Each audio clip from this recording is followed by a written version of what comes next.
I remember telling my mom, hey mom, like, I think I'm gonna lock my hair when I get older, and I can do my hair and I can make my own decisions for my hair.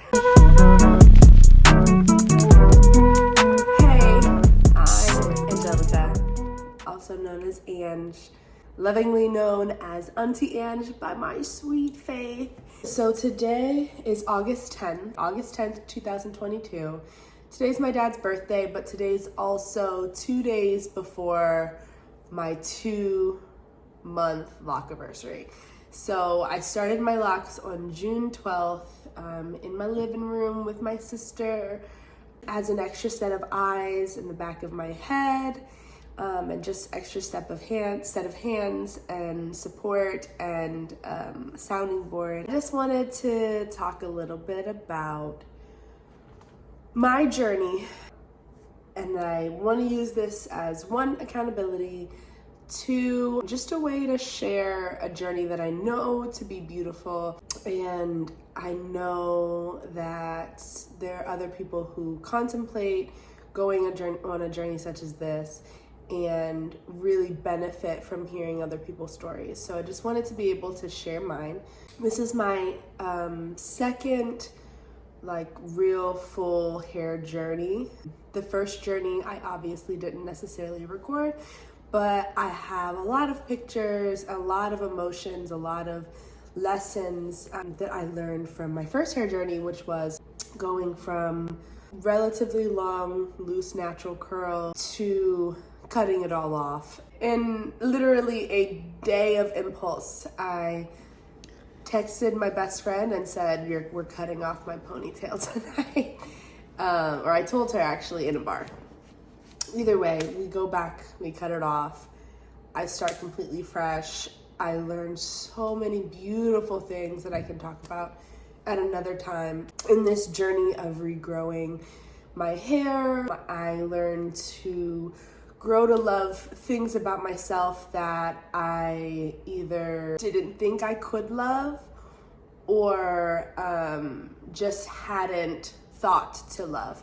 And so that was a really beautiful journey for me, and I absolutely know that this lock journey will be a similar arena for growth, and I just thought it would be really sweet to share it with whoever really could use it. And so here I am. Okay, so let me just start fresh from when I was a little girl. There was some interesting dynamics and ideas surrounded by my hair growing up, being biracial, being the middle of 3 girls, where all 3 of our hair textures were different. And there was a lot of lessons to be learned.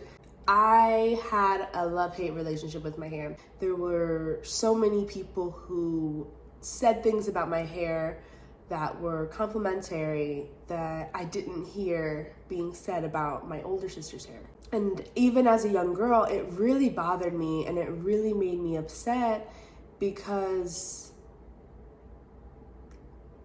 that was the most beautiful person to me, my older sister. She treated me like I was her daughter, even though she's 4 years older than me. And she introduced what it means to be a young Black girl, growing up where we grew up, growing up in the way that we grew up. And I just remember feeling like she was just such a goddess in my eyes, and such a beautiful queen. And I was a sappy little kid, okay? Either way, I would go through periods where I would feel shame for feeling like my hair was pretty.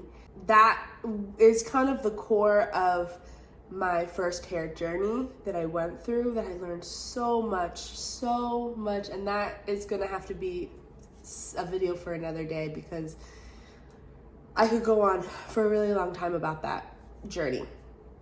But in the midst of the base of me learning those lessons, when I was a young girl and I first saw locks, I I was instantly drawn to the beauty of locks, and I would envision myself as an adult with locked hair. And that was when I was a really little girl. And I saw different people in my life who had locks, or just walking down the street, or, you know, I actually live outside of DC. And so in DC, locks are everywhere. And so when I would go to the city and I would see all of these men and women with locks, I would just, oh, I want that. I remember as a little girl telling my mother, hey, when I grow up, I'm gonna lock my hair. I might have said, I'm gonna get dreads. That's what I said, I'm sure. And she questioned me.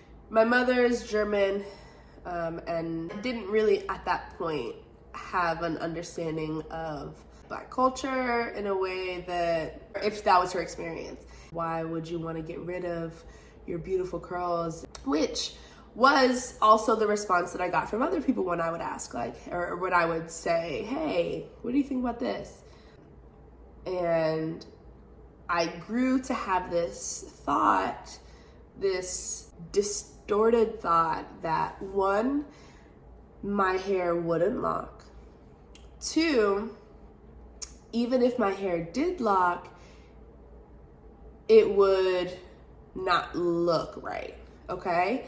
And this is the response that I'm getting as I'm excitedly sharing, hey, this is what I want to do. So then I saw Lisa Bonet, and I said, wait a second, I think I could do this. But there wasn't a whole lot of other people who I saw who did it in a way that what would feel right for me and the hair that I know and the hair that I've been in my whole life. And so it kind of halted that dream, but it made it so that everyone who ended up getting locks around me, I was just rooting them on in a way that just was so, to me, exciting, because I was so excited. I was so excited about this beautiful step and transition that people around me were making. Like, wow, I want to ride along that journey with you. Like, let me on, let me see how that goes for you. I want to be along. I want to hear about it. I want to talk about it. I just want to smile at it. And that was years. Then years later, Goddess Locks came on the scene. And that was what, I don't know, 2017 if I had to guess. But it was like a big thing where people were braiding their hair, wrapping it with Kanankalan, I don't know how to say it, Kankalan, I don't know, I just buy it from the beef supply store in the long packages. You would you would also have a pack of curly hair, leave that out, I'm explaining this for people who don't know, but I'm sure y'all know. So that came on the scene, and I was like, oh, I'm doing this. So I braided up my hair.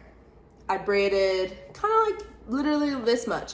So I braided from my root to about here, and I then wrapped up until here, and I left my ends out. And so the style that was going around, I was doing shorter and with my own loose natural hair at the end. And I'm gonna insert a picture here. And when I did that hairstyle, I fell in love, but I didn't in that moment make the connection that that actually could be my hair and my hairstyle and who I woke up as. But during those couple weeks, I was the goddess in the land, okay? And so then years go by, more of my friends lock up, and it is just the most beautiful thing. I'm so excited. I'm on the sidelines like, woo, woo, woo. My heart is just so full. And then my sister locks up. Now that was a big deal because for so long, like when I was like I said, I really was about being locked up and I felt like I couldn't, but I knew my sister could, and I'd seen beautiful locks on people with her same texture, and I was just, come on, like, you can do this, come on, do it for us. Like, if you go on this journey, that means that I go on this journey. Like, I get to go on the journey through you. Now, mind you, I'm not thinking all those exact words, but like, I'm now kind of reflecting and realizing that that's kind of what was going on. So she decides, after many conversations, to go ahead and get her hair locked. And a couple of our friends have gone to the same stylist, and he does these phenomenal diamond parts, and they're beautiful, and he is so gifted and talented. My sister goes and gets her hair done by this loctician, and so now I'm really like in it. I'm face to the internet, back in looking at videos, thinking about, okay, like, Keisha's gonna come home and we're gonna maintain this and we're gonna have, ideas for styles, and like I'm going through it with her, right? At that same moment, I run into a couple of the women that really made it seem like, wow, Angelica, you can do this. And here's a beautiful example of how someone who may have felt very similar to you, and I don't know them personally, but like, I think they probably were told at one point some of the things that I was told as a little girl who wanted to lock my hair. And so my heart really connected with these women. And then I stumbled across an Instagram of a beautiful girl. I don't want to mess up how it's said, but it's Ricole is how I would think it would be said. And I'm so sorry if you ever see this and it's not right. Either way, beautiful, beautiful, beautiful locks. And I felt so drawn to her story because there were so many parallels that I saw. And that day I said, okay, I told my sister, I told my boyfriend, I'm locking my hair. And they're like, what? Yes. Okay. And I'm like, okay, here's what I'll do. I'm gonna go get it done professionally by the same loctician that my sister and my best friends have gone to.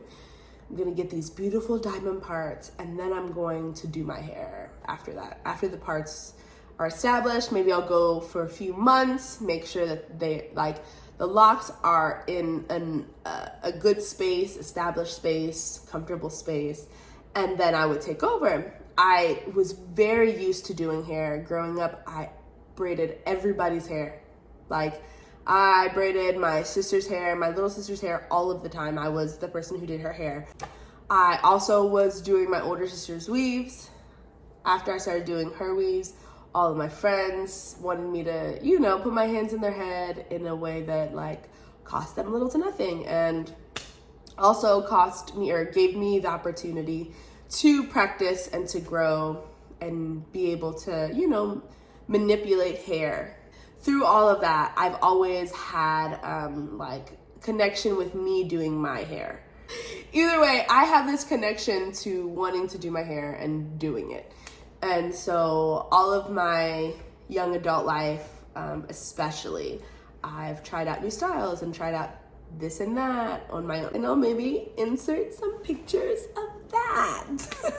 So I see this Instagram page and this beautiful girl behind it, and I decide, hey, I'm doing it. That night, I did more research and I said, no, hold up. I'm not in the position financially, being in grad school, to go and get my hair done. And especially not the prices that I know were coming. And so I said, okay, well, I'm gonna do it myself. Or at least I'm gonna try it myself. And if it's a disaster, I'll still be in the space where I can just comb them out and go and pay the money. I said, Keisha, I'm gonna go get some products, and would you mind helping me with some parts, helping me make some decisions about what's looking like in the back, what just overall decisions. And she's like, of course. So I go get the stuff. We do a June 12th, and we work from maybe like 7:30 p.m. to like 1:30 a.m. before it's finished and dried, and I am in love. I'm so in love. I'm so excited. I'm also going back into a workspace that didn't have an understanding of locs. I was doing an internship at the time in an area that is more suburban. It's the area that I grew up in, okay? And it doesn't necessarily look like me. So in this scenario, I am a little nervous, and I'm thinking like, ugh, I don't know if it's going to be accepted. I don't know if it's going to be understood. I don't know if I'm going to even know whether or not it's accepted, because I don't know that if it wasn't accepted, I would be told. So either way, I'm going through these thoughts, and I said, you know what? I'm stepping into this, I'm walking into this, and if anyone has questions, I hope they ask, and I hope that I'm able to explain to them where I'm at. And so that was a beautiful step for me, and I just was so in love. So I'm gonna go ahead and show you what it looks like all down. It's not my favorite. That's why I kind of pull it back for this first couple days, to just kind of let it swell a little bit before it's in a place that I like. And back to like, you know, here we go. All right, so here we are. Right now it is, I'm gonna say like keeping the ends curly makes it so they kind of will sometimes, you know, intermingle with each other at the ends a little more. And so additionally with the product, kind of makes it a little tacky, where they want to kind of, you know, stick to each other and hang out with their other friends. So either way, here we are. They are not all the same exact size. I'm okay with that. They look pretty small now, but over the time from now to the next retwist, they definitely swell quite a bit. Some of them have a little bit of like double spiral in the middle, just because they are just really, really tight. In the back, I have my most mature lock. Here she is. So she actually has a couple spots of budding, which is so exciting. Prior to the retwist, all of this was just kind of loose and moving around, but I definitely had felt these couple friends here. And then in some of my other locks, most of my other locks are at like, they're all at different spaces. So some of them are like here, where it's not, I wouldn't necessarily call this budding quite yet.